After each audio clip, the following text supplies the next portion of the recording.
Olá, sejam todos muito bem-vindos. Uma boa noite a todos aqui presentes e aqueles que estão nos assistindo remotamente pelo nosso canal do YouTube. Hoje é com muita honra e muita alegria que recebemos o professor Dr. Éder de Souza Martins, que é professor também no nosso curso de doutorado, Programa de Ciências Exatas e Tecnológicas, recém-chegado ao curso, que nos honra muito chamá-lo de colega e de amigo. O professor Éder possui graduação, mestrado e doutorado em Geologia pela Universidade de Brasília, é pesquisador ADA em Embrapa Cerrados e professor orientador de pós-graduação em Geografia e Ciências Ambientais na UNB e, conforme eu falei, também no PPG-7. Trabalha nos campos de pesquisa sobre fisiologia da paisagem, agrominerais regionais e zoneamento agroecológico. Éder, novamente, é uma honra e um prazer te receber aqui, uma sumidade nessa área.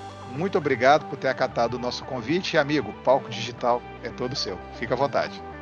Ô, André, muito obrigado aí pelo convite e agora participando também do programa de pós-graduação aqui do PPG-7 junto na UFICAT, né? Para mim é um prazer e uma honra. Né? Hoje nós vamos falar sobre esse tema, sobre a questão do manejo do carbono no solo. Nós vamos fazer um encadeamento de ideias. Nós já podemos passar o próximo slide, onde nós vamos falar sobre a parte mais básica, sobre os fatores ambientais, em seguida a distribuição da biomassa no nosso planeta, o modelo atual da agricultura tropical, a agricultura regenerativa, e aí nós vamos agora, já em seguida, começar com a questão dos fatores ambientais. Então, uma coisa que é bastante relevante, podemos passar para o próximo slide, né? É que esse conceito de pedosfera, né, que é a integração das 4 esferas, foi proposto inicialmente por Madison. Esse pesquisador, ele viu o conceito de que o solo, ou a terra, como a gente fala, né? Antes da gente falar no nome solo, a gente chamava de terra. A terra onde a gente planta, né? E a gente tira os alimentos. Na realidade, é uma integração das 4 esferas: atmosfera, litosfera, hidrosfera e biosfera. Essas 4 esferas, quando estão juntas, elas estão juntas exatamente nessa película extremamente fina que cobre as áreas terrestres do nosso planeta. Quando a gente viu esse conceito, imagina, foi em 1938, né, nós vimos que tinha um problema, que estava faltando algumas interações. Pode passar o próximo slide, mostrando que na realidade, tinha mais possibilidades, porque esse conceito de quando você fazia representações usando interações de esferas, o pessoal chama de diagrama de Venn. Então, a gente pode ver, podendo passar mais 2 vezes o slide, a gente vai ver que tem, além daquelas possibilidades ali, existe a interação entre atmosfera e hidrosfera e litosfera e biosfera, que é justamente 2 temas extremamente fundamentais. Um é clima, né? A interação entre atmosfera e hidrosfera é o clima, e a interação entre litosfera e biosfera é o biointemperismo. E nós falando, tem mais essas 2 possibilidades. Próximo. Aí, agora, a gente colocou um diagrama de Venn adequado, né? Que, na realidade, se a gente fizer a interação com elipses, nós vamos verificar que a gente pode fazer todas as interações possíveis e entre as 4 esferas. Elas são, no final, 15 interações possíveis entre as 4 esferas, né? E aí você vê que a gente tem a própria esfera, depois interações 2 a 2, e depois interações 3 a 3, e finalmente uma única interação 4 a 4, que é justamente o solo. Então, tudo que a gente pensar nos ambientes, na natureza, os fatores ambientais, nós podemos colocar dentro desse conceito das interações entre as esferas. Né? Quando você considera uma esfera de forma isolada, você vai ter 8 possibilidades de interações. Isso é bastante interessante do ponto de vista conceitual, para a gente entender qual é a importância, né, do solo nos processos naturais. Próximo. Então, quando a gente olha para as 4 esferas, se você computar toda a massa, né, da litosfera, ela compõe 99,98% do planeta, é praticamente tudo, né? Se você juntar a hidrosfera, dá 100%, né? A 99,98% a massa da litosfera, e enquanto que a hidrosfera é 0,02%. E aí os outros, eles medem uma quantidade muito pequena comparada com a massa total do planeta. Então, por exemplo, a atmosfera é 10 a menos 4% do planeta, e a biosfera, que é o que interessa para nós, onde nós fazemos parte também, é 10 a menos 8% da Terra, né? Então, próximo. Então, aqui nós vamos agora falar imediatamente sobre a questão da distribuição da biomassa, e aí nós vamos começar a entender a importância da questão do carbono, né? Então, a gente tem aí, só mostrando os números mais precisamente, né? A massa total do nosso planeta é esse aí, quase 6.010 elevado a 18 toneladas, e aí depois tem a massa da hidrosfera, depois da atmosfera, biosfera e da humanidade, né? É 10 a menos 12% do total da massa do nosso planeta, né? A massa da biosfera como um todo é 10 a menos 8% do total e é onde está todo o carbono, né? Próximo.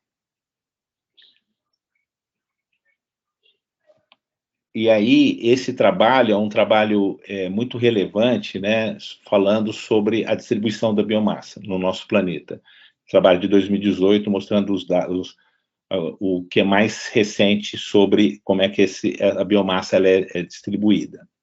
Próximo. Então, aqui a gente vê inicialmente, né, que se você olhar toda a biomassa, nesse quadro à esquerda, né, nós temos aí que 470 gigatoneladas de carbono está na forma terrestre, está nos ambientes terrestres. Tem um carbono de 70 gigatoneladas de carbono que tá nas rochas em profundidade, e o ambiente marinho ocupa apenas 6 gigatoneladas. Vocês podem observar que é uma quantidade bem pequena, né, comparado com o ambiente terrestre. Os ambientes marinhos são muito pobres em vida, né? Se você olhar no ambiente terrestre, nesse diagrama na parte inferior embaixo, você vê que os produtores de biomassa equivale a 450 gigatoneladas, né, de carbono, e os consumidores 20 toneladas no ambiente terrestre. No ambiente marinho acontece o inverso, né? Tem mais consumidores do que produtores. Os produtores, basicamente, são as algas, né, que estão no mar, mas elas são essenciais para a questão do equilíbrio da atmosfera, né? São elas que são responsáveis pela quantidade de oxigênio que nós temos na nossa atmosfera, e os consumidores, só pode acontecer isso porque o ambiente terrestre fornece matéria-prima para os consumidores que tem no ambiente marinho. E aí, no quadro B, né, à direita, na parte superior, a gente vê a distribuição de biomassa pelos tipos. Vocês podem observar aí que as plantas são as grandes responsáveis pela biomassa que nós temos no nosso planeta, e todas elas estão no ambiente terrestre, né? E depois entram os fungos, os protistas, os animais, as bactérias e as arqueias, né? As arqueias são os micro-organismos mais antigos que a gente tem e que estão ainda hoje no nosso planeta, né? Mantém durante todo o tempo. Próximo. E aí a gente vê essa distribuição, né? As plantas, 450 gigatoneladas, aí os micro-organismos, né? As bactérias, os protistas, os fungos e os animais, onde nós fazemos parte, né? Que aí os animais estão nesse outro quadro à direita, dessas 2 gigatoneladas de carbono, nós temos os artrópodes, que são os mais importantes, né? Os artrópodes, os moluscos, os nematóides, anelídeos, os peixes, os animais silvestres, os que são produzidos pela humanidade, né? Que é uma quantidade bem grande, bem maior do que os animais silvestres, e os humanos, né? Os humanos aí, essa quantidade ínfima aí, 0,06 gigatoneladas de carbono, né? Próximo. Então, essa distribuição, né, 82% de plantas, 13% de bactérias, e nós somos aquele pontinho ali no meio daquele 5% que é todo o resto, né? E no ambiente terrestre, 86% em terra, 1% apenas nos oceanos, 13% bactérias que estão no subsolo rochoso profundo. O pessoal descobriu que existe vida nas rochas em grandes profundidades. Isso é algo bastante relevante até para o ciclo, né, do carbono, e muita gente fala hoje também do nitrogênio, né? Próximo. Aí a gente mostra que isso tem uma história, né? Aproximadamente há 3,5 bilhões de anos começou a ter vida no nosso planeta, nosso planeta que tem 4,5 bilhões de anos, e a partir de 3,5 bilhões de anos começou a ter vida, que são esses micro-organismos, que até hoje eles estão presentes, né? Você vê aí no centro da figura, mostrando que eles estão desde o início no planeta, né? E a partir de 1,8 bilhões de anos começou os eucariotes, os protistas, os fungos há 1 bilhão de anos, e depois começou as plantas, né? As plantas verdes, especialmente algas, há 1,5 bilhões de anos. E somente há 450 milhões de anos que começaram a ter as plantas, quer dizer, a natureza criou as raízes das plantas, e isso ocupou os continentes. E hoje é exatamente aquilo que a gente viu, 82% de toda a biomassa está na forma de plantas. Então, é bastante relevante essa questão, e a gente vê que é apenas 10% do tempo do nosso planeta que tem as plantas. Isso alterou tudo, os processos de formação de solo, os processos o ciclo do carbono, a formação e manutenção dos solos, né? Imagina que antes de ter plantas, quando você começava a formar solo por intemperismo, você rapidamente retirava o material que era intemperizado, porque não tinha nada que protegia aquele solo, né? Então, as plantas são muito relevantes em todos esses sentidos. Próximo, por favor. Aí, agora, a gente já viu sobre essa parte da distribuição da biomassa, vamos falar um pouquinho do modelo da agricultura, né? Em ambiente tropical. Próximo, por favor. Aí a gente vê que o que aconteceu depois que a gente começou a fazer agricultura, especialmente depois da Revolução Industrial, a gente tem crescimentos exponenciais, a começar pela própria população. Mesmo que a gente tenha diminuído a taxa de crescimento nos últimos tempos, o crescimento é exponencial, né? Próximo, por favor. E aí a gente vê que todos os tipos de impacto, né? A perda de floresta, o aumento do CO2, concentração, a perda dos ambientes oceânicos, extinção de espécies, tudo tem crescimento exponencial e é de grande impacto, né? Impacto sobre a própria vida do planeta, né? Isso aí, próximo, por favor, chamado, muitos consideram isso como antropoceno, né? O período geológico onde a humanidade tem responsabilidade sobre esse período de grandes extinções e de grandes mudanças globais. Próximo. aí a gente vê que nós temos limites planetários e vários autores colocam esses limites. Um deles, se a gente observar na parte superior aí, o ciclo do nitrogênio, do fósforo, ele já foi totalmente rompido, né? O limite, que é esse limite que está em verde, né? Já passou, superou totalmente. E quem é responsável por esse processo é justamente a agricultura, mas a agricultura de clima temperado.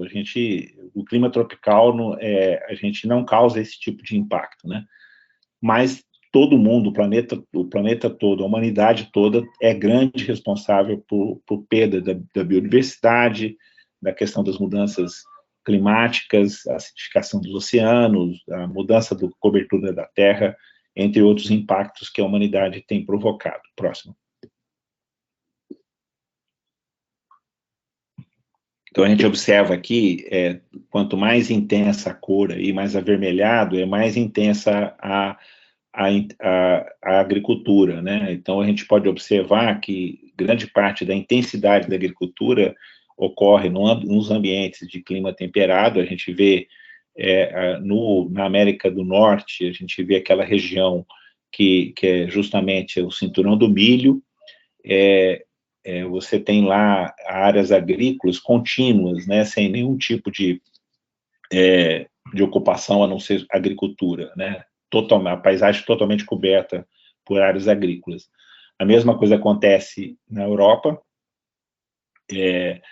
acontece também na Ásia e a parte da Índia, que também está no ambiente intertropical, lá por causa da questão da população, também tem uma intensidade muito grande. Quando você olha para os outros continentes, América do Sul, África, vocês podem observar que a intensidade da agricultura é bem menor e nós temos, ainda bem, né, uma legislação que protege áreas naturais dentro das áreas agrícolas, né? Isso é bastante relevante e importante, né? Próximo. Então, são bem diferentes os ambientes, né? Essas áreas que estão em verde são consideradas áreas que naturalmente muito férteis, muito resilientes, e tem na América do Norte, tem no hemisfério norte, né, onde a gente viu que tem maior intensidade da agricultura, quer dizer, os solos mais férteis do planeta são totalmente ocupados no hemisfério norte. No hemisfério sul, nós temos essa grande mancha que tem, especialmente na Argentina, mas aí ele não tem a intensidade que tem no hemisfério norte, até por uma questão climática. Quando eu olho num ambiente tropical, especialmente no Brasil, África e outras regiões, a gente vê esses ambientes que estão aí marcados em vermelho, né? São áreas muito resilientes, porque estão em relevo plano, solos contínuos, profundos, bem drenados, que são principalmente os latossolos. Por outro lado, eles são ambientes de baixo potencial produtivo. Então, o que acontece, né? Eles foram englobados em processos agrícolas somente após a década de 1970, né? Que quando começou a ter uma intensidade maior da agricultura, em especial nos cerrados brasileiros, né? E a África ainda não chegou a essa intensidade que tem aqui na agricultura no Brasil, né? E aí você tem que interferir na fertilidade usando fertilizantes, condicionadores e outras fontes para você poder fazer uma agricultura usando as plantas que a gente cultiva, né? Próximo, que são bastante intensivas, né? Aí a gente olha aqui como é que é a questão do uso da terra, porque vocês lembram, né, na questão da distribuição da biomassa, que as coberturas, quer dizer, a vegetação é o responsável pela maior parte da biomassa do planeta, né? Então, a gente tem desde o ambiente que é natural, original, e conforme foi passando o tempo, a gente, hoje, cada vez mais, a agricultura ocupa áreas que antes não eram ocupadas pela agricultura, né? Como é o caso do Cerrado, né?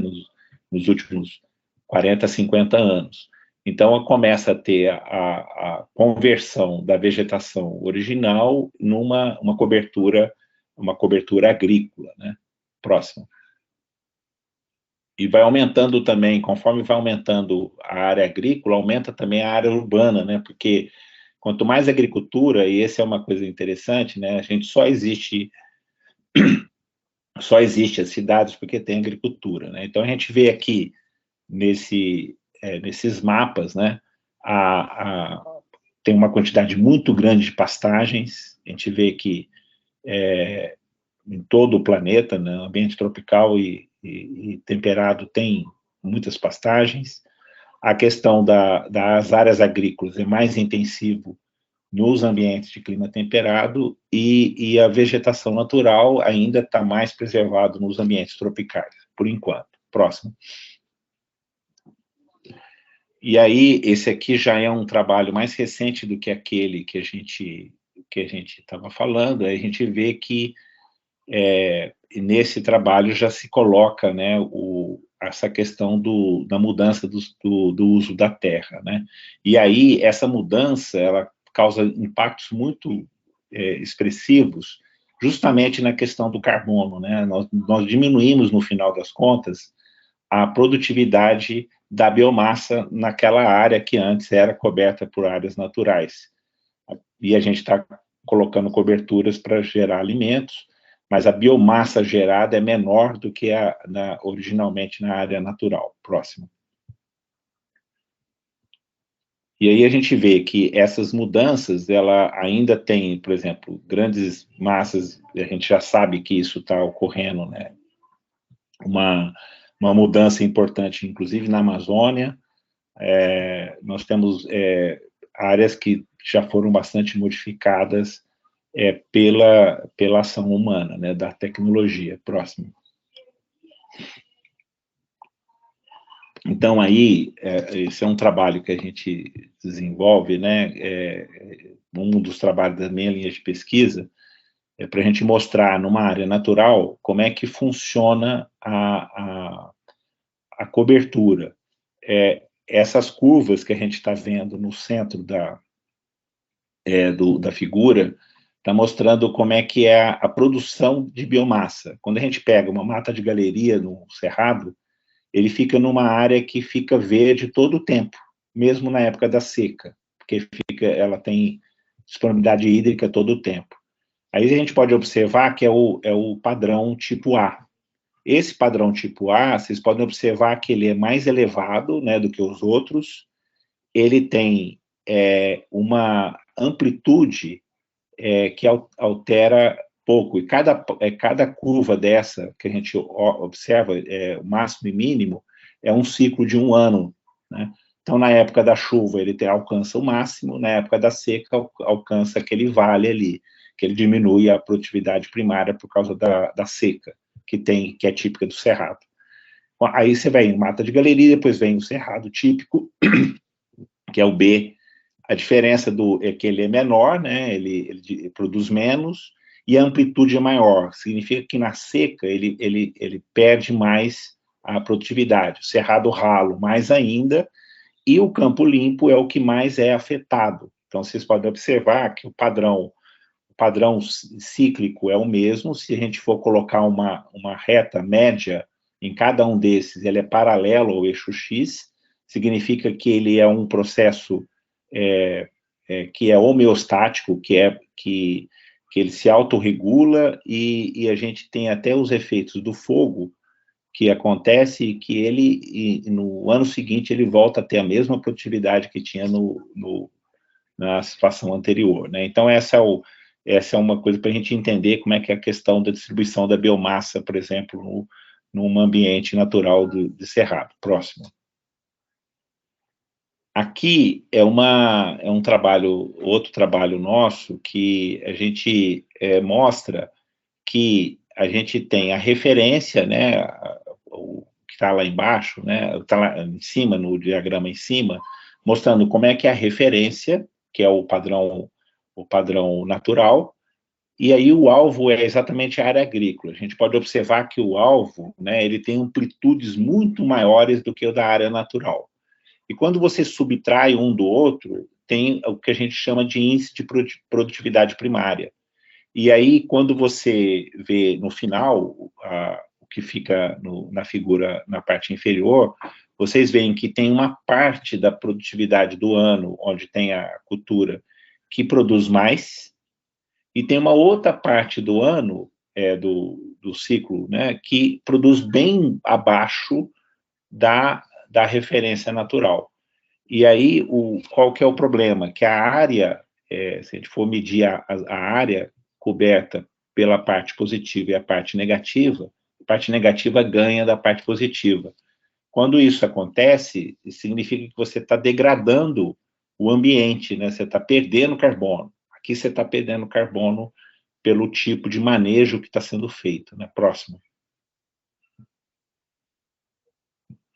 E aqui são os vários padrões aí da soja, do milho, do algodão e do café. Então, cada cultura tem um padrão de produtividade temporal. Próximo.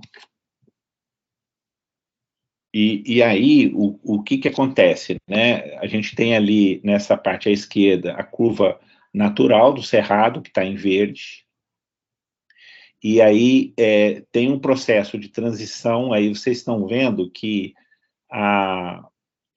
quando tem a conversão, ocorre uma ruptura da produtividade, ela cai bruscamente, depois ela começa a entrar no padrão da cultura que foi colocada, né?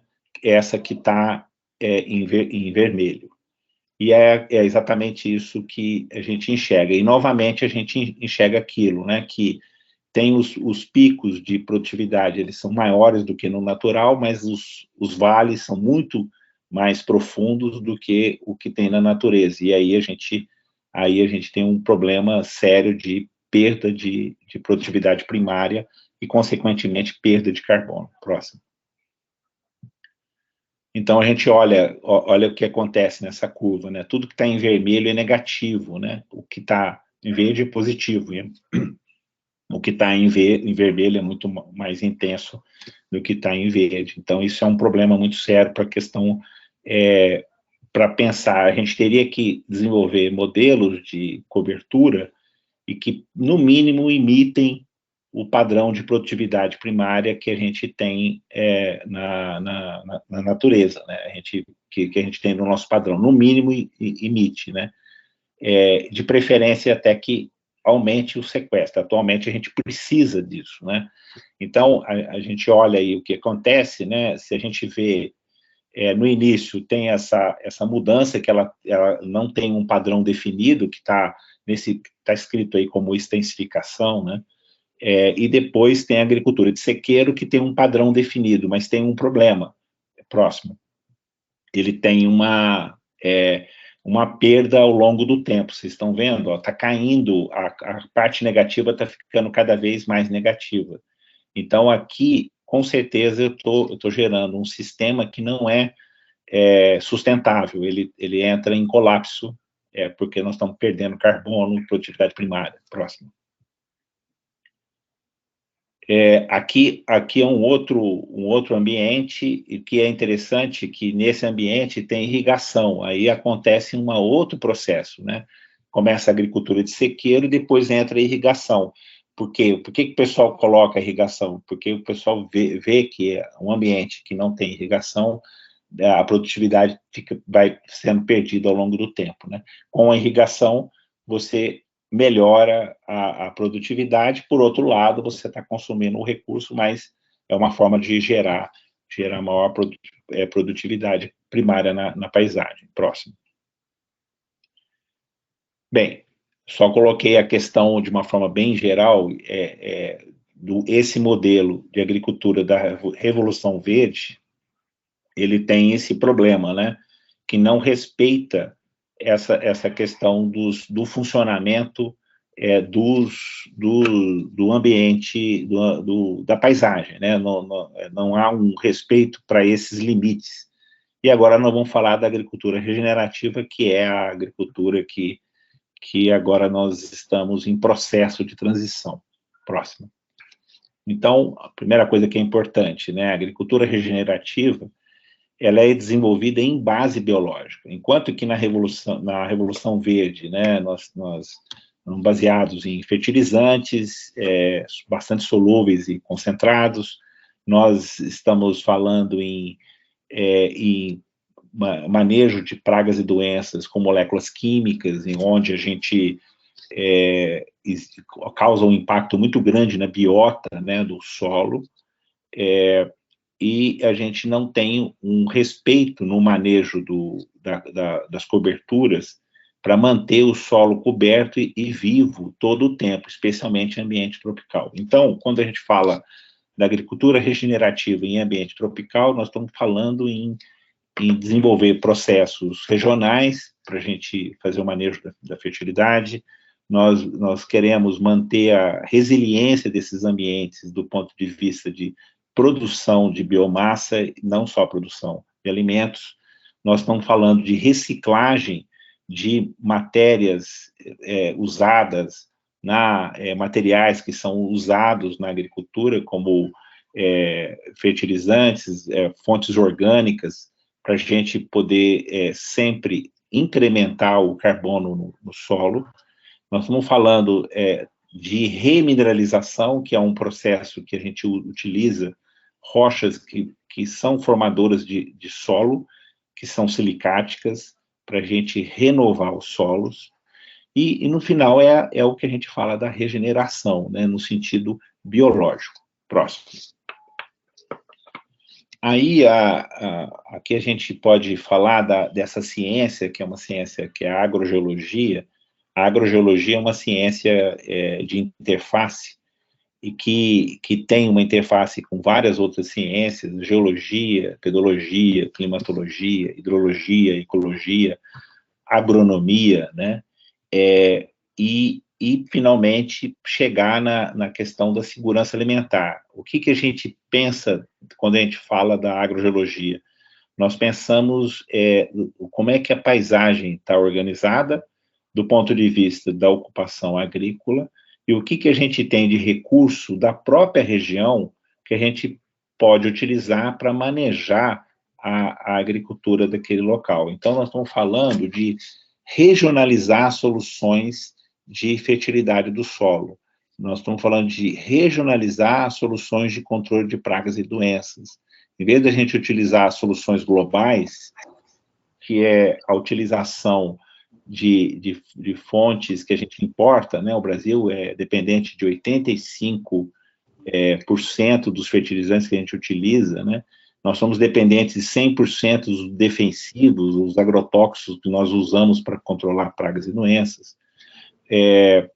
Atualmente, nós estamos importando, inclusive, a própria genética das sementes que a gente utiliza. Então, a gente tem que começar a falar de soluções regionais, locais e regionais para a gente fazer agricultura. E a agrogeologia tem esse papel de fazer uma reflexão e gerar potenciais soluções e soluções efetivas que estão na própria paisagem. Próximo. E aí, fazendo essa reflexão, que essa é uma parceria entre a Embrapa e o Serviço Geológico, a gente só pode fazer esse tipo de trabalho agrogeológico se a gente tiver integrado, pelo menos, a principal instituição de pesquisa agropecuária, que é a Embrapa, no Brasil, e o Serviço Geológico, né, que é responsável pelo conhecimento dos recursos minerais que a gente tem no nosso país.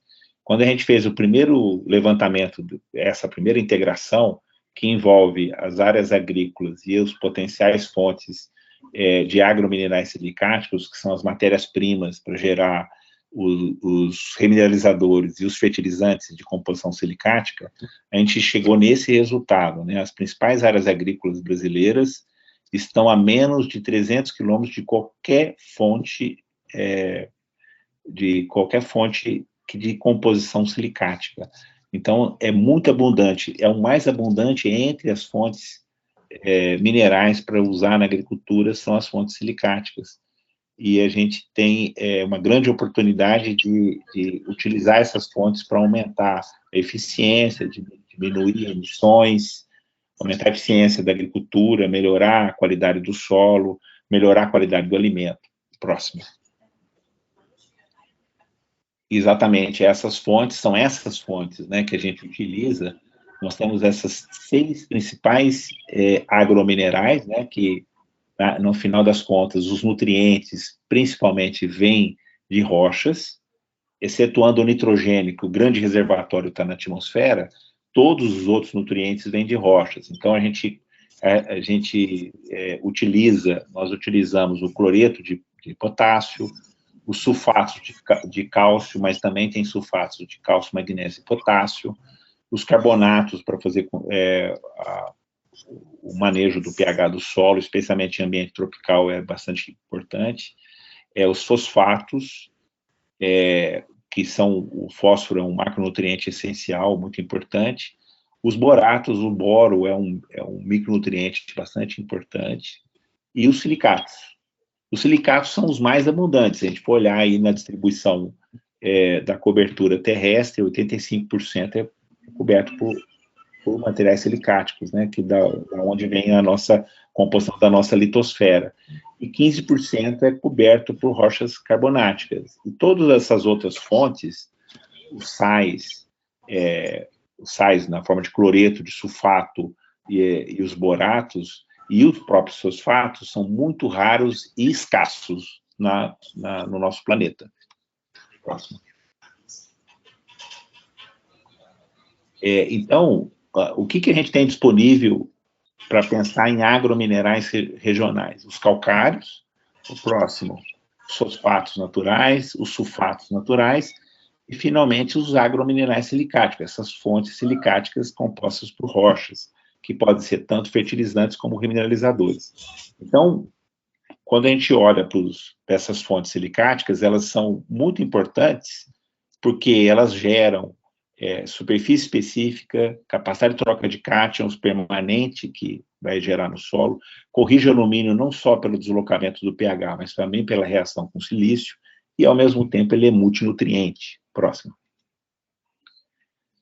Então, quando a gente olha para a questão dos remineralizadores como uma das estratégias para a gente manejar o carbono no solo, a gente olha para esse processo de intemperismo.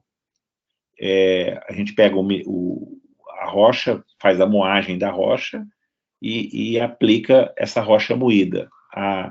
O processo físico de cominuição da rocha é um processo que acelera o processo de intemperismo no solo. Então, a gente pega o mineral que está lá primário na rocha, ele, no ambiente hidratado, com a acidez do solo e da própria atividade biológica, vai gerar novas fases minerais. Grande maioria das rochas silicáticas são formadas por aluminosilicatos, vão gerar minerais novos, vai liberar nutrientes e elementos benéficos na insolução, e as plantas vão absorver, e também vai gerar hidroxila pela hidrólise dos silicatos. Então, nós temos 3 efeitos diretos que esses agrominerais promovem no solo. A correção do solo, a formação de novas fases e fornecimento de nutrientes. Então, esses 3 efeitos diretos, eles têm várias consequências no solo. Próximo. Para o solo e para as plantas. Nós temos 5 grupos, pode ir passando aí o slide, tem 5 grupos de agrominerais silicáticos, cada um com as suas características específicas. Nós temos os basaltos, rochas básicas ricas em cálcio e magnésio, rochas calcosilicáticas, especialmente ricas em cálcio, as magnesianas, né, especialmente rochas ultramáficas, as rochas ultramáficas alcalinas, ricas em cálcio, magnésio e potássio, e as rochas alcalinas, ricas especialmente em potássio. Esses 5 grupos, nós temos produtos registrados no Brasil, nós temos 53 produtos registrados no Brasil dessas fontes, tanto remineralizadores como fertilizantes. Próximo. E aí, cada grupo desse, ele vai ter efeitos, dos 3 efeitos diretos, nós vamos ter diferentes comportamentos. Então, por exemplo, rochas ultramáficas, as magnesianas, elas têm um alto poder de neutralização. Vai ser bem parecido com o comportamento do calcário. Por outro lado, ela fornece silício, magnésio, níquel, diferente do... não somente corrige, né, mas ela fornece também esses elementos, nutrientes, micronutrientes, elementos benéficos. E gera CTC de minerais de baixa cristalinidade. O intemperismo desses silicatos vão gerar minerais amorfos no solo, que tem alta superfície específica. As ultramáficas alcalinas têm um poder de neutralização que varia, dependendo da composição da rocha, de 25% até 70%, até chegar no limite lá da rocha ultramáfica. Por outro lado, eles são muito ricos em macronutrientes, esse grupo de rochas, bem mais raro, tão raro do que as rochas ultramáficas, né? São bem raras, esses 2 grupos primeiros aí são muito raros. Mas nesse segundo grupo fornece fósforo, silício, cálcio, magnésio, vários outros micronutrientes, e gera CTC de minerais de baixa cristalinidade e, eventualmente, de alta cristalinidade, quando você tem transformação de micas, em especial. As rochas calcissilicáticas, especialmente ricas em cálcio, são rochas geralmente calcixistos, rochas metamórficas ricas em cálcio, e também alguns anortositos, ainda que a gente não tenha ainda produtos registrados, mas anortositos encaixariam nesse tipo de grupo. O poder de neutralização está em torno de 50%, principalmente cálcio e silício, eles são mais específicos nesse caso, mas também tem alguns micronutrientes, como manganês e zinco, e gera também CTC de minerais de baixa cristalinidade. E, finalmente, finalmente não, ainda tem mais um grupo, né, que é o próximo aí, que é o também do ricos em potássio, né, mas os ricos em cálcio e magnésio são os mais abundantes, mais bem distribuídos na paisagem, que são as rochas básicas, especialmente os basaltos. No Brasil, nós temos muitos basaltos no Brasil, distribuição bastante relevante e próximas das áreas agrícolas, tem um poder de neutralização razoável, em torno de 30%, é 1/3 de um calcário, fornece cálcio, magnésio e silício, vários micronutrientes, o cobre de forma especial, CTC de minerais de baixa cristalinidade bastante relevante. E, finalmente, esse último grupo, que não tem um poder de neutralização muito importante, geralmente menor do que 15%, e a principal função desse tipo de material é fornecer potássio, e mais alguns outros micronutrientes, mas principalmente potássio. E gera CTC, geralmente, de alta e de baixa cristalinidade, né, como argila 2:1, argila minerais 2:1 e minerais de baixa cristalinidade. Próximo. E aí entra no assunto que nós vamos falar agora, qual é a importância desse manejo, né, usando essas fontes. Então, o que acontece até no próprio ambiente natural, onde a gente ainda tem disponibilidade de minerais primários, como é o caso dos solos de clima temperado, né? Então, a gente tem, acontece exatamente isso, ocorre o intemperismo dos minerais, pelo processo do biointemperismo associado à questão da rizosfera. A rizosfera das plantas, elas recrutam micro-organismos que ficam em volta das raízes. Esses micro-organismos fazem vários papéis, né? Esse foi o mecanismo de desenvolvimento das raízes das plantas, que foi recrutar os micro-organismos que já existiam antes das plantas ocuparem os continentes. Aí, esses micro-organismos, eles vão fazer os seus papéis, e um deles é fazer o processo de biointemperismo dos minerais primários. Se eu estou lá no ambiente de clima temperado, isso vai acontecer diretamente no próprio solo. Se eu estou no ambiente de clima tropical, eu não tenho esses minerais mais. Então, quando eu aplico esses minerais na forma de remineralizadores, eu vou começar a ter esse processo. Vai gerar minerais secundários, as plantas vão absorver nutrientes, e esses minerais secundários, eles vão ficar no solo no longo prazo. Ele vai gerar CTC, e ele pode, nesse processo de biointemperismo, gerar o carbono inorgânico, que é o bicarbonato, e a questão, muitos falam da precipitação de carbonato, mas isso não é viável em ambiente tropical, porque como são ambientes ácidos, os carbonatos eles não se preservam nessa situação. Mas é possível a geração de bicarbonato. Então, uma forma de sequestrar carbono em solos tropicais, pelo processo de remineralização, é justamente o intemperismo dos minerais silicáticos e a formação de bicarbonato. A outra forma que a gente está pesquisando agora é a geração de estabilização do carbono orgânico. Nós consideramos, a nossa hipótese é que a estabilização do carbono orgânico em ambiente tropical pelos remineralizadores é mais relevante do que o carbono inorgânico, né? E acontece o contrário lá no clima temperado. Possivelmente a formação de carbonato, precipitação de carbonato e geração de bicarbonato é mais importante no ambiente de clima temperado quando você aplica remineralizadores. Então, são justamente por causa do ambiente. Lá no ambiente de clima temperado, os solos são neutros até alcalinos, e isso aumenta o potencial de estabilizar o bicarbonato e até precipitar carbonato. No nosso ambiente, isso tem uma relevância menor, né, desse carbono inorgânico, mas, por outro lado, nós temos o potencial de sequestrar carbono na forma de matéria orgânica e associada aos minerais novos gerados pelo intemperismo dos remineralizadores no solo. Próximo. Então, a gente tem que pensar também que a gente tem que fazer uma avaliação de ciclo de vida. Se a gente quiser pensar na questão do carbono, nós temos que saber que existe etapas que você emite carbono. Então, você tem a mineração, que vai emitir carbono. O transporte do remineralizador até chegar no solo, na área agrícola, também emite carbono. E a aplicação dos remineralizadores no solo também emite carbono. Onde que a gente tem potencial para sequestrar carbono? É justamente no solo.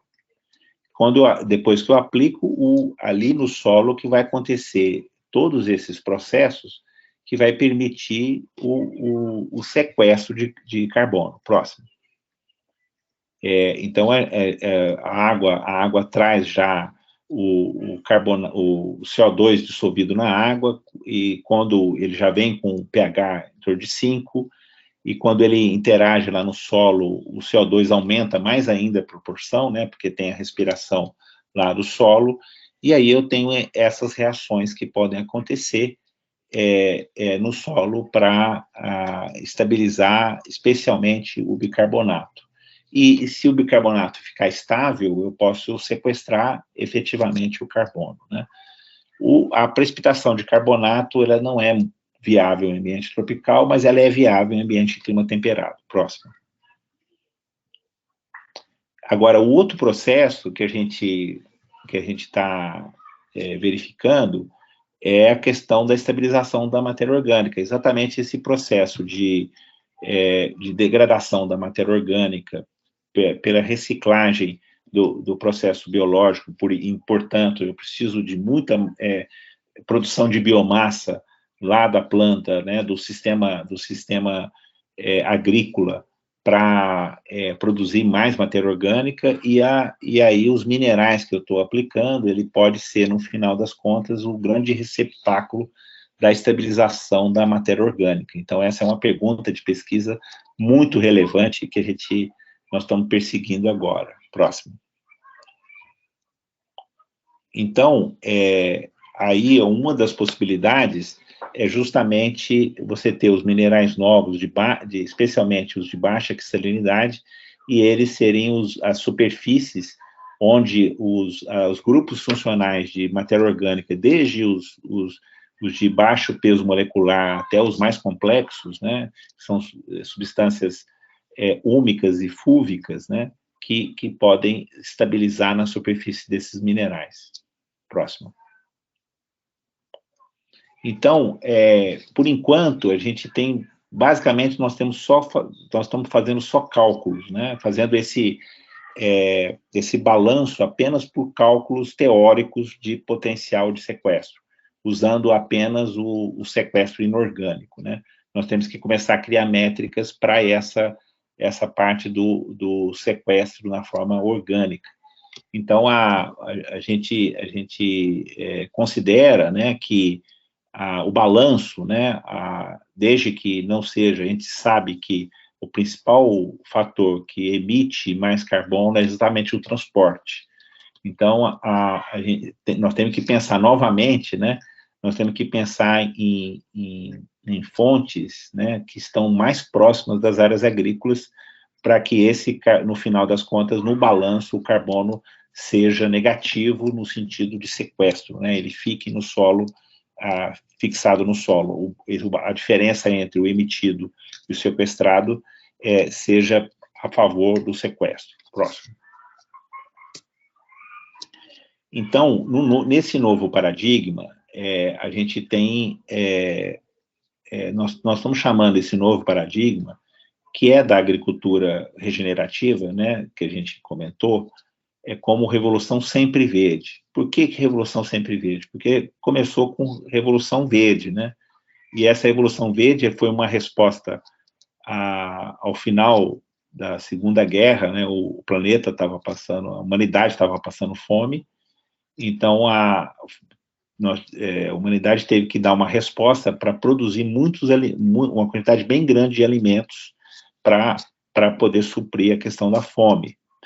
E aí, o modelo que foi adotado foi esse que gerou a Revolução Verde. Vamos intensificar a produção, vamos usar insumos para aumentar a produtividade, vamos usar moléculas químicas para controlar pragas e doenças, vamos usar equipamentos para sistematizar áreas maiores, então, e vamos criar um programa de melhoramento genético para gerar plantas mais produtivas, né? Então, esse foi o modelo.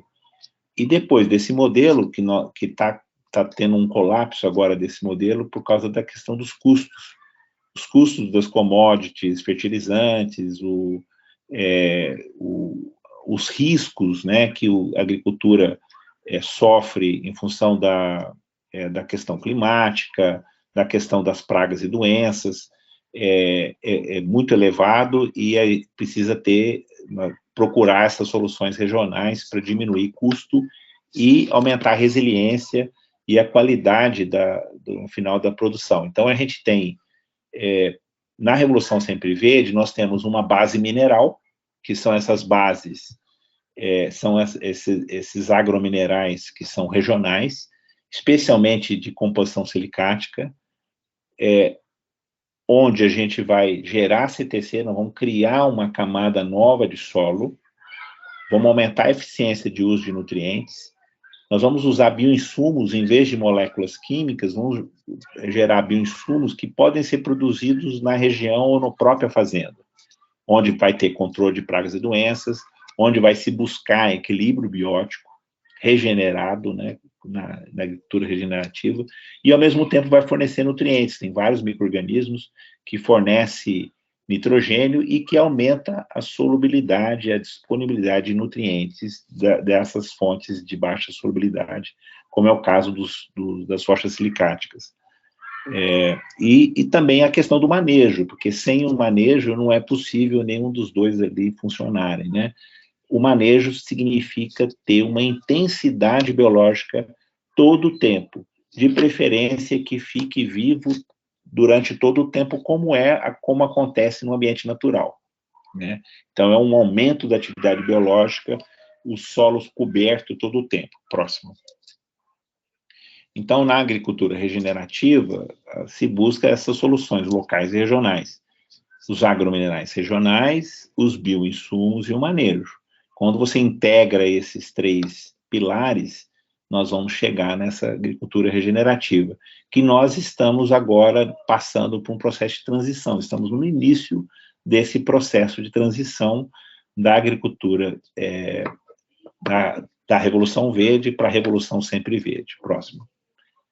que só pode acontecer em ambiente de clima tropical, porque em clima temperado nós temos as estações do outono e inverno que praticamente para os processos biológicos, né? No ambiente tropical, não. Nós temos sol todo o tempo, e se a gente souber manejar a água e souber manejar as coberturas, nós vamos ter um solo coberto e vivo todo o tempo. E aí temos que entrar com esse conceito de saúde do solo, né? A saúde do solo é uma integração desses três grandes atributos, né? Químicos, físicos e biológicos. E, inclusive, o que está intermediário entre esses, entre cada polo da integração desses fatores, né? Químico-biológicos, físico-químicos e físico-biológicos, né? Todos eles são relevantes. Para eu poder fazer uma agricultura que vai guardar carbono no solo, eu preciso de solos que eles não podem estar compactados, eles não podem ter limitações químicas, físico-químicas, ele precisa guardar água no solo, ele precisa estar vivo, né, em equilíbrio biótico, e isso é o conceito, no final, que a gente chama de saúde do solo, que ainda é um conceito que está em desenvolvimento também, né, do ponto de vista científico. Próximo.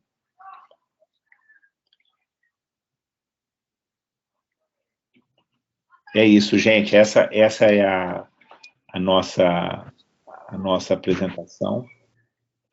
O que eu coloquei ali no final, que não apareceu no slide, né? Vamos regenerar o nosso solo, né? Vamos regenerar o solo.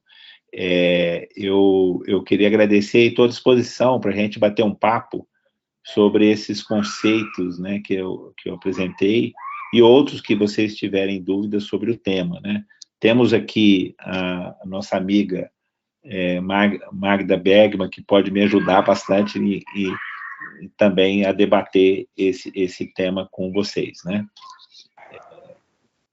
Vamos regenerar a Terra. Até isso eu queria fazer um último comentário, André, antes da gente começar o debate.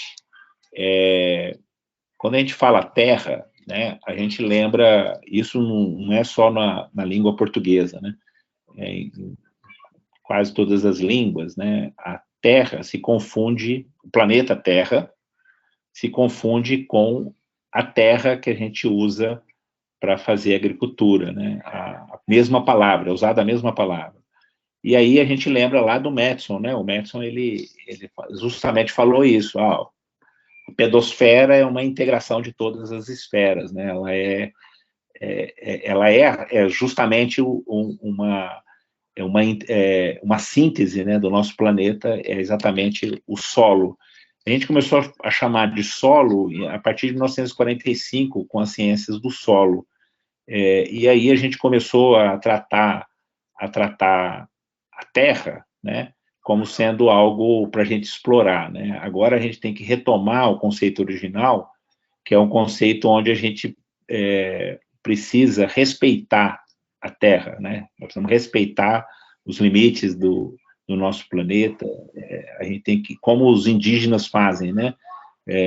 Consideram a Terra como uma mãe que gera alimento, e é isso que a gente tem que começar a fazer de novo, né? E é isso que as premissas da agricultura regenerativa. Obrigado, gente, eu estou à disposição. Éder, nós que agradecemos pela excelente, pela brilhante palestra, realmente quebra de paradigmas, né, Éder? A gente tem que conviver diferente, talvez não, por assim dizer, né, os povos nativos, mas os homens brancos, né, por assim dizer, eles têm que aprender muito a olhar diferente para esse nosso pequeno planeta azul, que é único, né? Pelo menos até o momento, para nós, é único, né? E deveria ser muito mais quisto e querido do que nós nos tratamos. Mas, novamente, Éder, meus parabéns. Temos algumas colocações aqui no chat, ó. A Vitória de Oliveira Arruda, ela lhe deseja boa noite, lhe parabeniza pela palestra e pelo seu trabalho. E ela faz uma pergunta, ela diz a seguinte coisa: as bactérias podem ser utilizadas na agricultura regenerativa? Se sim, já existem metodologias estabelecidas e se já estão sendo utilizadas? Obrigado pela pergunta, Vitória. Já está sendo utilizado. E aí tem uma explicação que eu tenho que fazer antes de aprofundar um pouco na resposta, que é a questão da fitopatologia. Essa ciência, o controle de pragas e doenças, né, doenças de solo, doenças das plantas, que são geralmente micro-organismos, né, e tem os insetos que atacam as plantas também. Tudo isso estava sendo usado, ainda é usado, né, apenas a partir de que o pessoal chama de defensivo, mas são os agrotóxicos, são moléculas produzidas na indústria para fazer controle de pragas e doenças. E também tem tudo que termina em sida, né? Herbicida, fungicida, bactericida, né?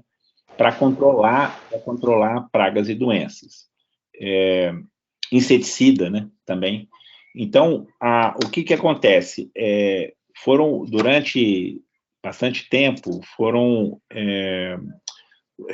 a indústria química gerou 7 ciclos de produção de moléculas, 7 ciclos, para cada, que está ligado aos grupos funcionais dessas moléculas químicas, né?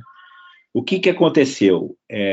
Já faz mais de 10 anos que não se tem mais moléculas novas. Por quê? Quer dizer, novos grupos funcionais de moléculas para você fazer controle de pragas e doenças, né? E por que isso? Porque, primeiro, quando você faz o teu objetivo é controlar um inseto, você utiliza um inseticida, e aí você vai lá e consegue matar 99% daqueles insetos, além de matar outros insetos que poderiam ser benéficos, né? E aí o que acontece com aquele 1% que sobrou? Ele é resistente, né, àquela molécula.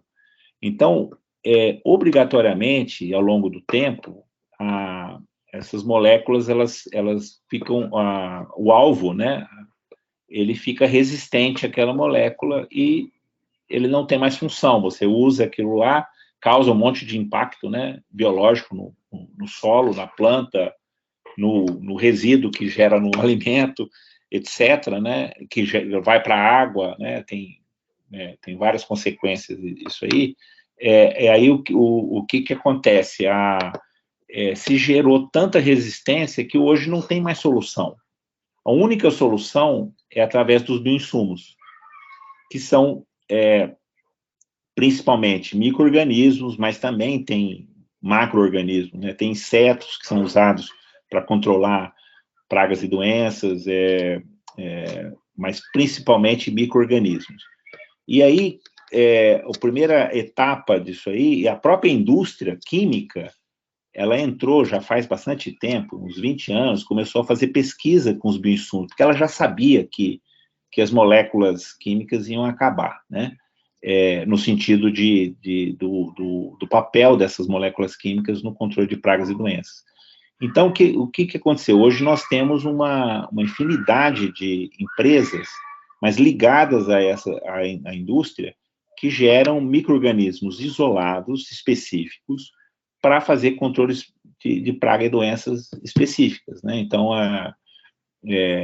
isso a indústria desenvolveu bastante e tem várias soluções de bioinsumos nesse sentido.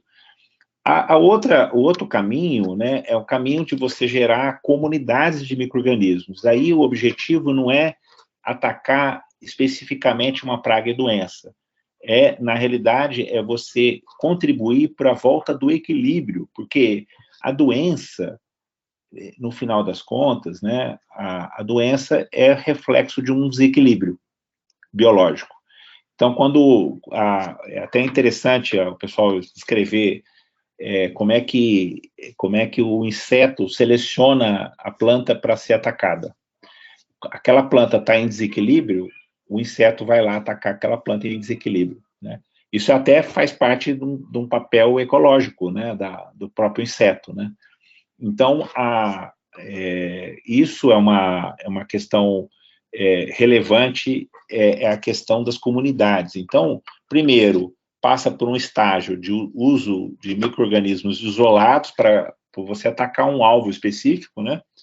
E depois começa a trabalhar com comunidades de micro-organismos, mas com o objetivo de restabelecer o equilíbrio, justamente nesse conceito da agricultura regenerativa, né? Que o meu objetivo é criar equilíbrio biótico para que as plantas tenham saúde, né? Aquele conceito da saúde, como o conceito nosso de saúde para nós, né? A gente está em equilíbrio, a gente está se alimentando bem, a gente está fazendo ativo, e as plantas vão estar bem, elas vão gerar alimentos de boa qualidade, e como dizia a Primavera, né, se o solo for bom, a planta for boa, a saúde humana vai ser boa também, né, como consequência. Então, tem um movimento, inclusive está em debate no Congresso Nacional, uma legislação que regula, né, a produção de bioinsumos que são gerados tanto na indústria como também na fazenda e também em associações, né, associações entre agricultores que podem gerar seus próprios bioinsumos. Então, esse é um debate muito relevante hoje, para essa questão, e isso está sendo feito de forma bastante intensiva. A gente tem já 15 milhões de hectares que usa bioinsumos no Brasil. O Brasil é o que mais utiliza bioinsumos no mundo, né? Uma pesquisa que saiu recentemente mostra esse tipo de processo. A gente está na frente, tanto no uso dos remineralizadores, como no uso dos bioinsumos, né? A gente já tem mais de 7 milhões de toneladas entre 2019 e 2022 de consumo de remineralizador, né? É bastante relevante, mas aí alcança apenas 5 milhões de hectares, né? Tem até uma explicação isso, né? Que por que o remineralizador está indo mais devagar que o bioinsumo? Porque o bioinsumo o agricultor pode fazer na fazenda. O remineralizador, eu preciso de uma mineração para gerar o produto, ser transportado, então ele é mais lento mesmo, né? Nós estamos junto com o governo e com outras iniciativas, como acelerar esse processo de geração desses insumos que são muito relevantes para essa agricultura regenerativa. Opa, você não tá Desculpa, saindo... eu acabei mutando o microfone aqui sem querer, não retornei a tempo. Muito obrigado, Eder, pela explanação. O Guilherme Rezende lhe parabeniza também, falou que foi uma excelente apresentação, e tal como você, ele diz que acredita em estudos voltados ao remineralizador somados ao micro-organismo sejam também de grande importância. Foi basicamente o que você acabou de apresentar para a gente, né? A Maria Rosa, sua aluna de doutorado, lhe parabeniza também, e ela diz que gostaria de saber sobre a dinâmica do carbono orgânico que se forma no solo remineralizado. Os complexos organominerais são facilmente intemperizados? Por quanto tempo ficam estáveis no solo, e por último, como medir o sequestro desse carbono específico? Nossa, essas são perguntas de bilhões de dólares, né? Que vale bilhões de dólares, porque, na realidade, a gente tem um modelo, esse modelo da estabilização do carbono orgânico na superfície de minerais já é relativamente bem conhecido nos solos que têm os minerais primários, né, que são solos jovens que ocorrem nos ambientes de clima temperado. Então, esse processo de intemperismo do mineral primário, formação de minerais secundários e depois a estabilização na forma de complexos organominerais, né, como a Maria Rosa descreveu aí, é uma coisa relativamente bem conhecida no ambiente de clima temperado. E uma das explicações por que tem tanta matéria orgânica estável nesses solos mais jovens, justamente por causa da abundância de minerais primários que ocorrem nesses solos, né? E o que a gente está fazendo? Nós estamos imitando o solo de clima temperado, aplicando o remineralizador para a gente fazer o mesmo tipo de função. A diferença é que nós estamos num ambiente tropical. Então, nós não sabemos ainda, né? Então, nós temos experimentos, nós estamos abrindo um experimento agora, que tem 7 anos de duração, onde a gente a gente usou uma braquiária, que é um capim africano, que a gente utiliza bastante no Brasil, né? Tanto na agricultura como na pecuária. A gente usa esses capins, e é um capim que, se você manejar ele da forma correta, ele fica vivo todo o tempo, mesmo na época da seca. Então, a gente manteve a gente aplicou grandes doses de rochas, de 5 tipos de rochas diferentes, e nós estamos estudando agora, nós estamos abrindo esse experimento, nós estamos pegando as amostras para a gente ver o que aconteceu, qual a proporção de carbono orgânico que foi estabilizada, se teve essa estabilização depois desse tempo, né, e com aquelas doses, né. Então, isso nós temos que fazer esses experimentos, a gente tem que, para a gente poder medir para gerar essas métricas, nós precisamos fazer esses estudos empíricos, né. Nós vamos começar com esse experimento, na realidade, tenho certeza que nós vamos gerar mais pergunta do que resposta, para coisas tão complexas como essas, né, mas aí a gente vai poder trabalhar também em outras escalas experimentais, para a gente poder gerar métricas em função do tipo de cobertura, né, e também da questão climática, porque enquanto que o pessoal que trabalha com essa questão de carbono, tem gente medindo carbono no solo agrícola 30 anos, né, ou até mais, em ambientes tropicais. E aí o que o pessoal fala, né? O pessoal fala o seguinte: olha, você sequestra carbono, aumenta bastante o carbono do solo, se você fizer a intensidade agrícola, uma intensidade agrícola, mantém o solo coberto, etc., você vai aumentar o carbono. Só que é um carbono que não é estável. Eles até chamam esse carbono na forma de carbono particulado. Então, na realidade, é um carbono que, se você mudar alguma coisa no sistema, ele volta para a atmosfera, né? Ele oxida e volta para a atmosfera. Então, é isso que a gente quer entender, né? Quando você aplica o remineralizador, o tipo de remineralizador, o tempo, o tipo de cultura, o que acontece com os minerais novos gerados e o que acontece com o complexo organo-mineral. Aí tem na realidade, aí nós vamos precisar de muitos especialistas, né, microbiologistas, o pessoal que trabalha com física do solo, o pessoal que trabalha com a parte de ciclos biogeoquímicos, a parte de compostos orgânicos gerados, estudar esses complexos organominerais, como é que eles são compostos, como é que eles são organizados, se isso estabiliza na forma de microagregados, e no final das contas, qual é a estabilidade desses complexos organominerais, né?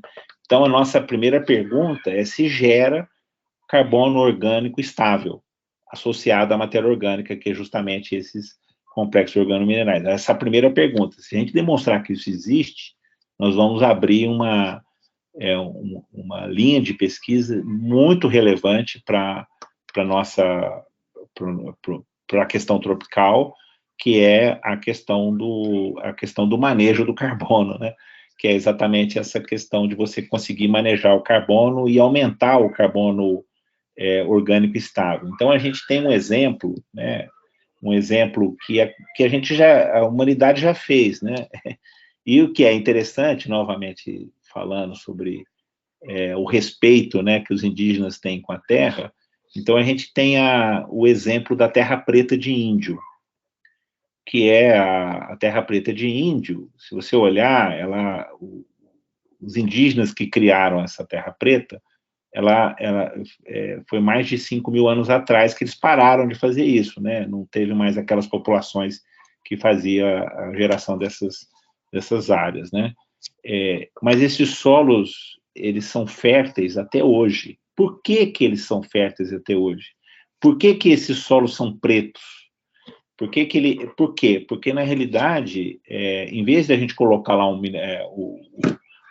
aquelas populações, né, pré-colombianas, em vez delas colocarem a rocha moída, né, para gerar o mineral secundário, gerar CTC, estabilizar a matéria orgânica, eles colocaram carvão.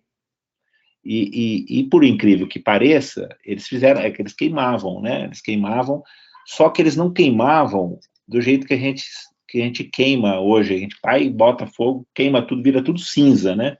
Não gera carvão no final. O CO2 vai todo embora, mas eles tinham, ninguém sabe explicar por quê, não tem ainda uma explicação cultural, né? Por que eles faziam isso, mas eles faziam uma queima lenta. E aí gera o que a gente chama de biocarvão. E o biocarvão tem uma superfície específica elevada, CTC elevada, exatamente igual a um argilo mineral 2:1. E aí, exatamente nessa superfície, começou a estabilizar a matéria orgânica e acumular matéria orgânica. E, ao mesmo tempo, criar reservatórios de nutrientes. Então, tudo que aquelas comunidades traziam, exploravam da paisagem, jogavam no mesmo local. Eles consideram inclusive, que essas áreas eram lixões, né, para aquelas comunidades. E eles faziam queimas periódicas, até o momento que eles começaram a falar, opa, esse solo aqui ficou bom, aí eles começaram a usar também para agricultura. Então, na realidade, criar solo, a humanidade já criou solos que a gente sabe que são muito resilientes, férteis, e etc., né?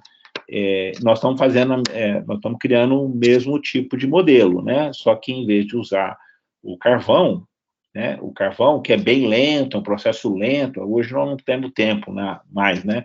Nós temos que fazer um processo mais rápido.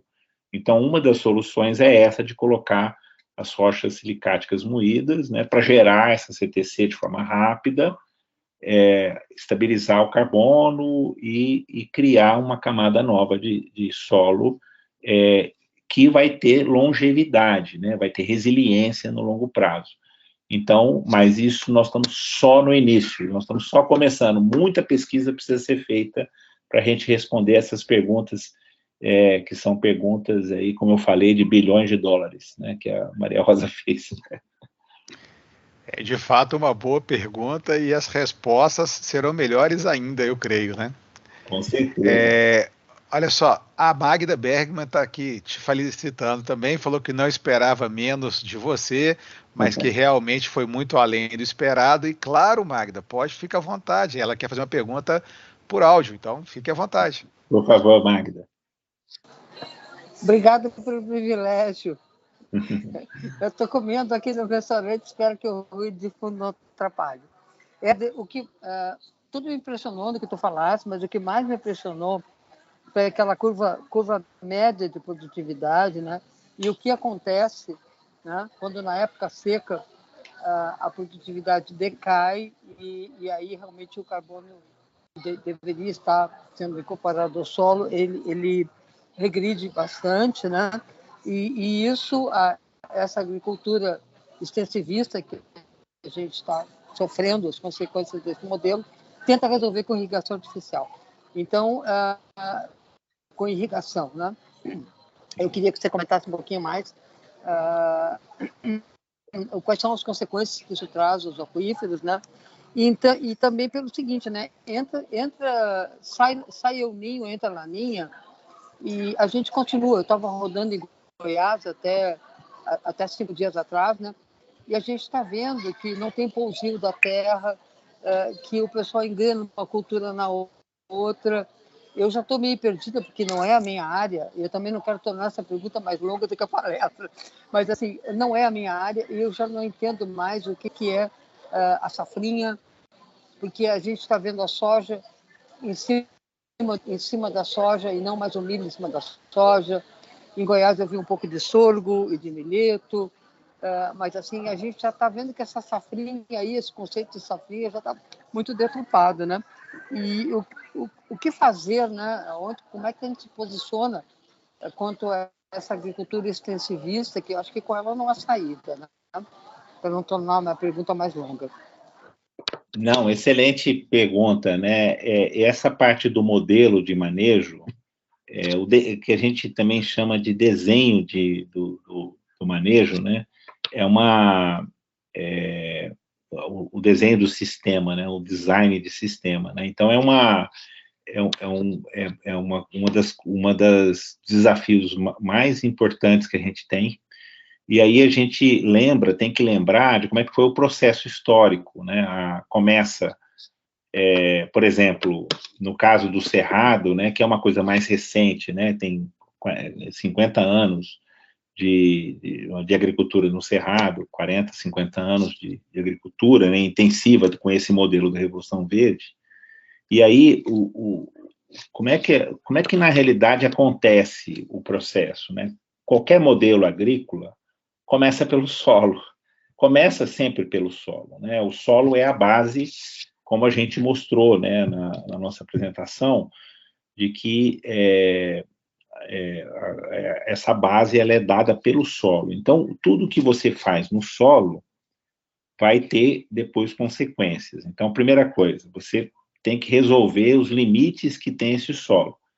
Naquela época, lá no início da Revolução Verde, no Cerrado, foi usado o calcário para corrigir o alumínio trocável, aumentar a saturação de bases, e depois colocou os fertilizantes, NPK. Então, cálcio, magnésio, enxofre, fósforo, nitrogênio e potássio. Basicamente isso aí, e depois alguns micronutrientes, basicamente zinco, cobre, manganês, né, que foram aplicados, né? E aí, bem, aí esse é o modelo que tá. Então, você primeiro teve que resolver as limitações do solo. Depois você vai para a questão da adaptação das culturas. Então, faz o melhoramento genético de culturas para você, por exemplo, a gente fez a tropicalização da soja. Quem fez isso, né, foi o Brasil, e através, especialmente, da Embrapa.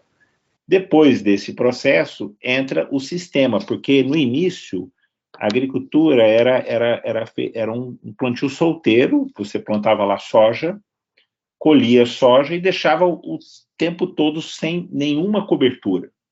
E rapidamente todo mundo percebeu que isso não podia ser assim. Tinha que ter um sistema que deixasse o solo coberto, porque aqui não é ambiente de clima temperado, que tem o gelo que para tudo, né? E aí você volta depois só na primavera e no verão para você ter chance de produzir, né? Que é um período curto de tempo. Então, lá acontece assim, aqui não, aqui todo o tempo tem sol e você tem que, na realidade, aproveitar esse sol e gerar o máximo de fotossíntese para manter esse solo coberto, fazendo grande produção de biomassa.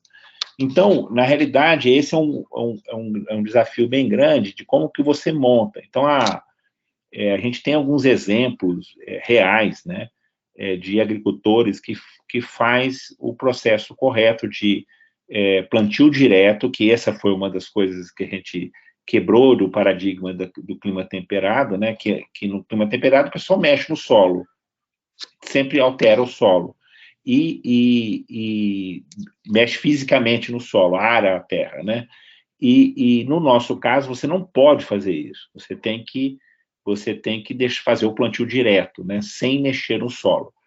E manter o solo coberto todo o tempo. Então, esse modelo de você usar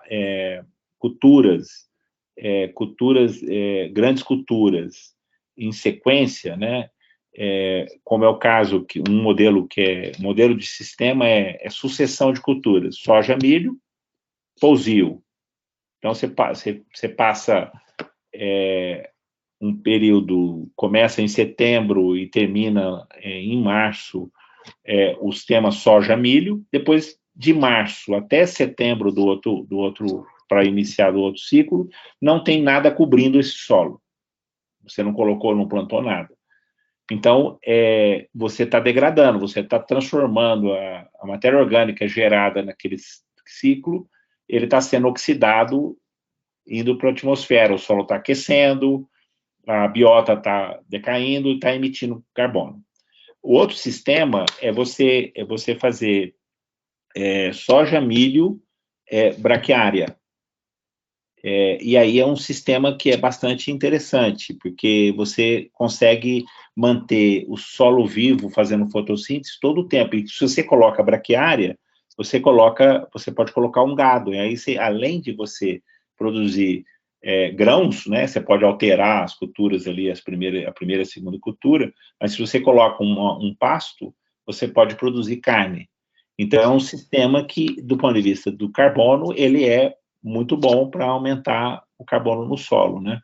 Então, o desenho disso depende das condições climáticas, de solo e de como é que você vai desenvolver esse tipo de sistema. Então, hoje já tem gente, porque o plantio direto, quando a gente fala do plantio direto, né, é plantio direto na palha, é o nome da tecnologia, né? Quando fala na palha, é porque você vai usar um herbicida para você dessecar a tua planta de cobertura, que pode ser várias plantas de vários tipos, não só capim, né? Pode ser vários tipos.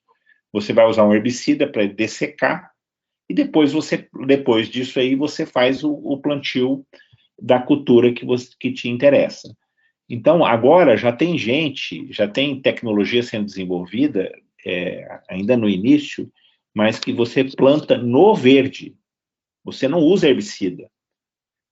Aí o que acontece? Você simplesmente passa lá um equipamento que foi criado no Brasil, que é o rolo-faca, você passa e corta, né, aquela cobertura que tinha e planta em seguida. É uma forma que está sendo feita em alguns locais com sucesso. Então, não use herbicida. Imagina, você parar de usar herbicida é uma coisa bastante relevante nesse tipo de agricultura, né? Então, esse é um desafio também.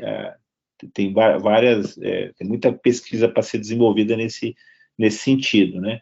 Mas, enquanto isso, é possível você fazer esse modelo, mesmo usando herbicida, em que você mantém o solo coberto todo o tempo, a maior parte do tempo. Tem um mês apenas, né? Quando você faz isso bem feito, fica um mês só sem fazer fotossíntese intensamente. 11 meses fazendo fotossíntese. Aí você começa a falar que a gente começa a sequestrar carbono, né? Então, nesses sistemas intensivos, biologicamente intensivos, que a gente consegue identificar sequestro de carbono. E aí entra a ferramenta do remineralizador, que a nossa hipótese, né, de pesquisa é que quando você coloca o remineralizador, além de você colocar bastante carbono no solo, você coloca carbono estável no solo.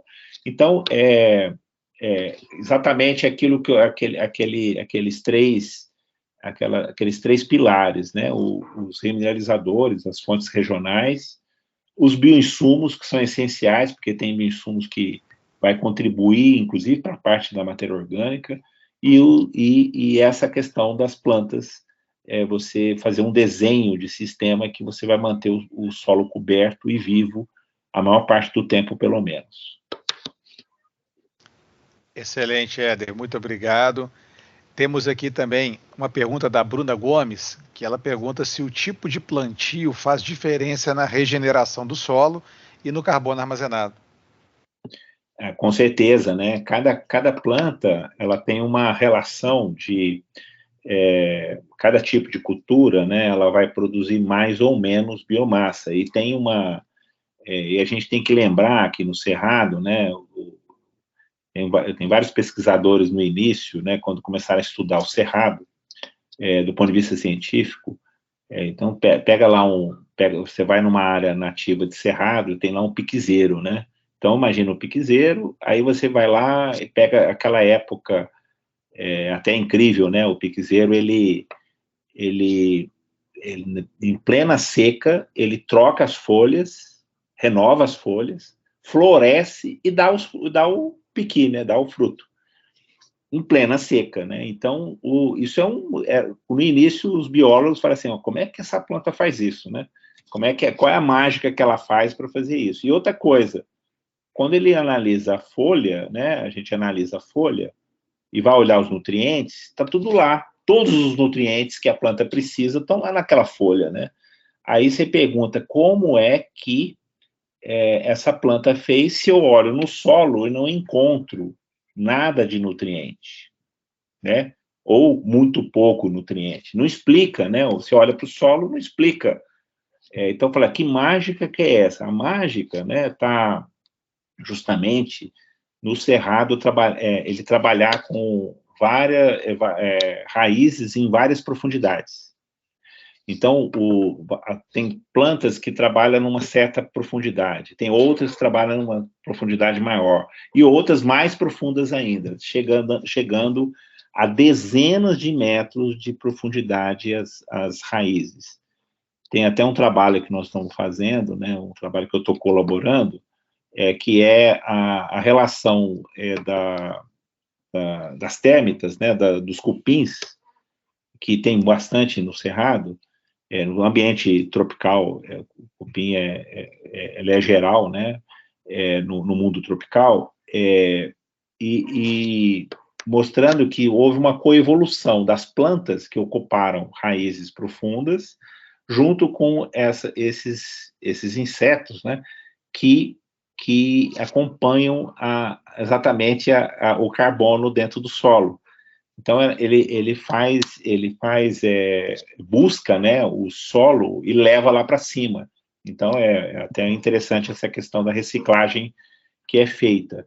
Mas o que eu queria comentar, ligado à sua pergunta, Bruna, é que a gente, no início, começou a trabalhar também com um modelo de clima temperado, né? Trabalhar só com um perfil muito estreito, né? 20 centímetros. Mas, na realidade, se a gente for pensar em sistema, nós temos que olhar da mesma forma que a natureza fez no Cerrado, trabalhar em grandes profundidades, né? Então, nós temos que ter plantas dentro do sistema que ocupam raízes muito profundas.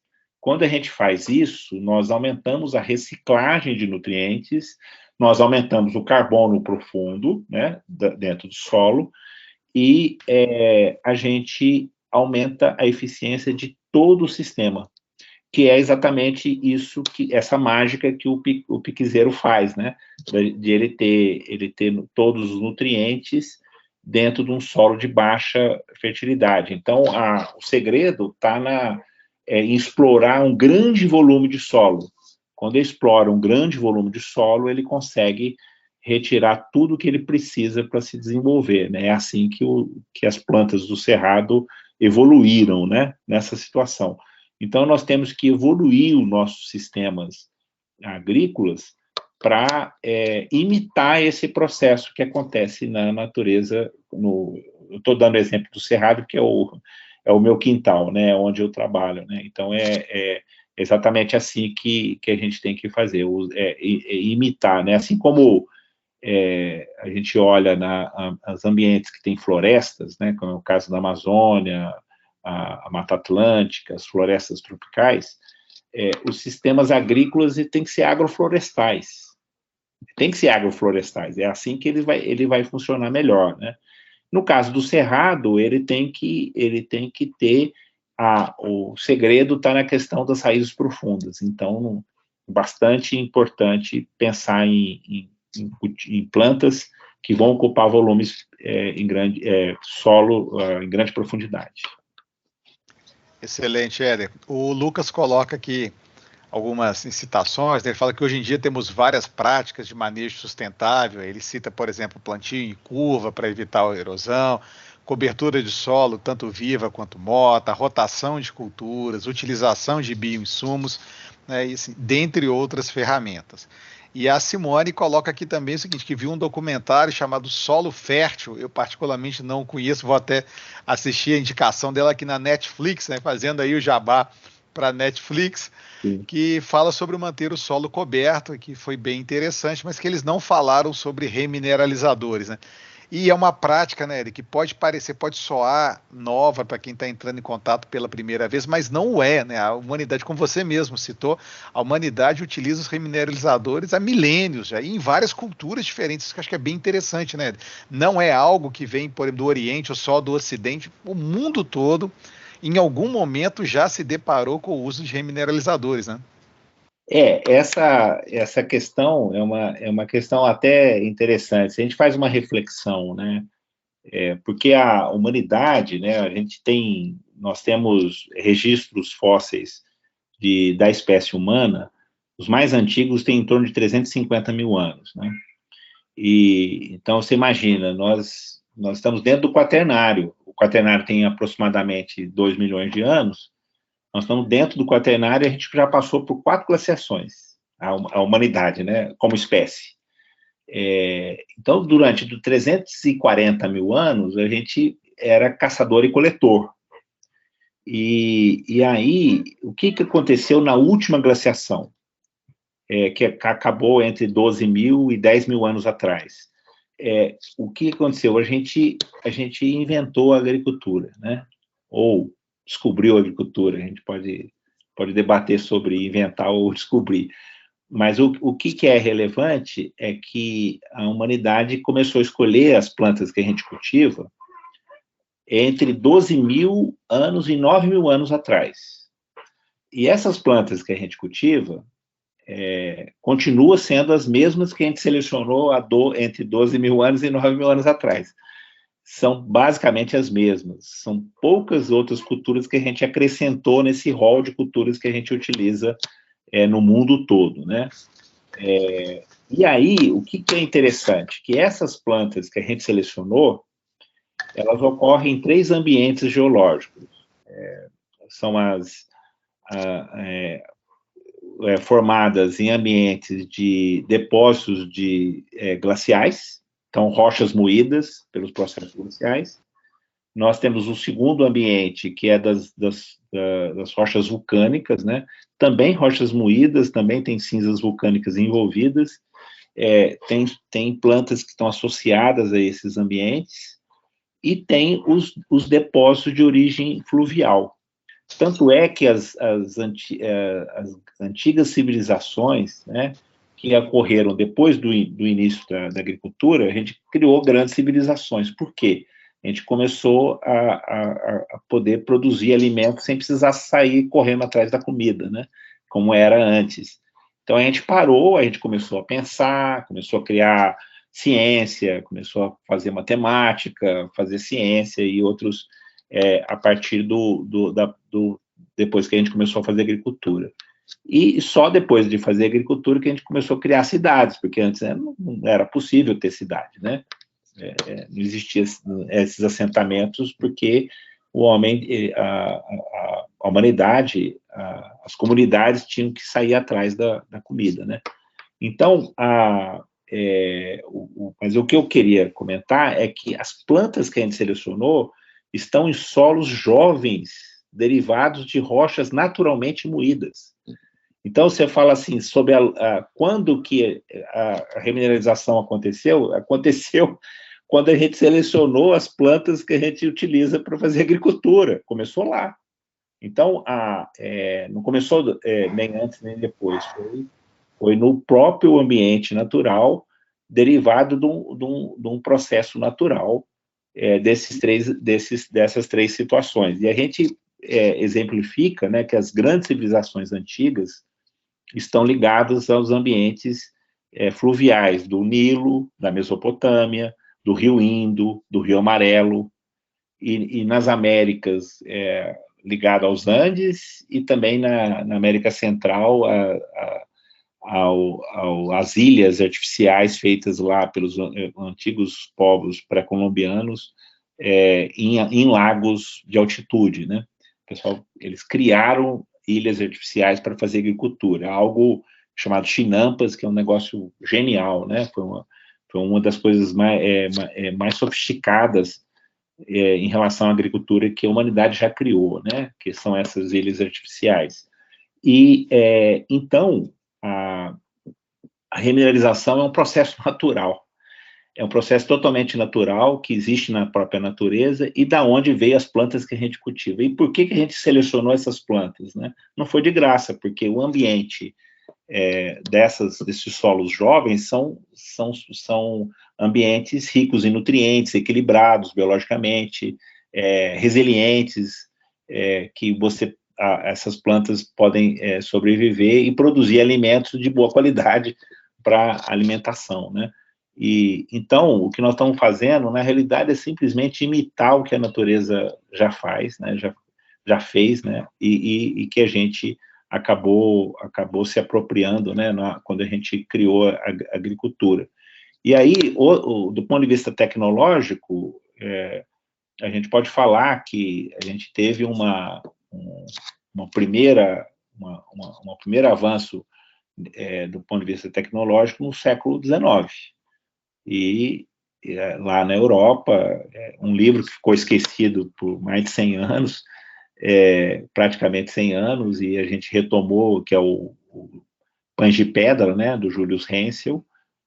Tinha um francês também, Missou, né, que também falou antes do Julius Hensel. E quando você olha para o manejo que a turma fazia no passado, tinha rocha moída envolvida também no manejo, né?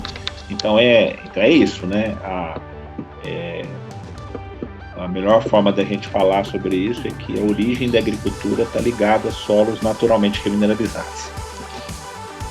Éder, muito obrigado novamente pela sua participação. Para encerrar aqui, o Lucas concorda com você, fala que acha muito bonita a questão da sintropia, que o Ernest fala sobre ela, né?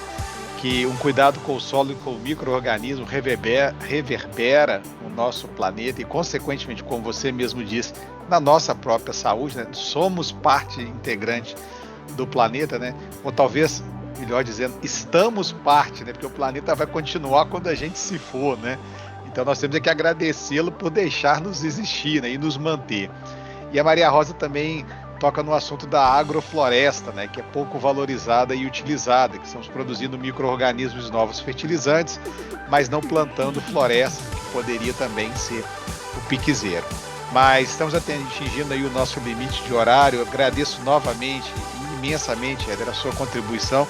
Fica aqui convidado para voltar quando quiser. Magda também, gostaríamos muito de uma palestra sua, já se sinta convidada. E os colegas também da Embrapa, Éder, que se você puder ou tiver, né, interesse em indicar para nós, para vir dar uma palestra aqui no PPG7, serão sempre muito bem-vindos. Eu agradeço, André, pelo convite e a oportunidade da gente poder fazer esse debate com mais tempo, né, do que simplesmente uma apresentação, a gente ter essa oportunidade e agora, né, tem muitos desafios de pesquisa e tenho certeza que o PPG7 vai contribuir também nesses temas, nessas perguntas que a gente tem para a gente gerar uma agricultura de melhor qualidade e uma agricultura verdadeiramente tropical. Obrigado, André, obrigado a todos. Pessoal, novamente agradeço então a presença de todos aqui presentes e semana que vem estamos de volta na quarta-feira com mais uma palestra. Uma boa noite a todos, até a próxima. Obrigadão, Éder. Um abraço, André, um abraço a todos. Boa noite.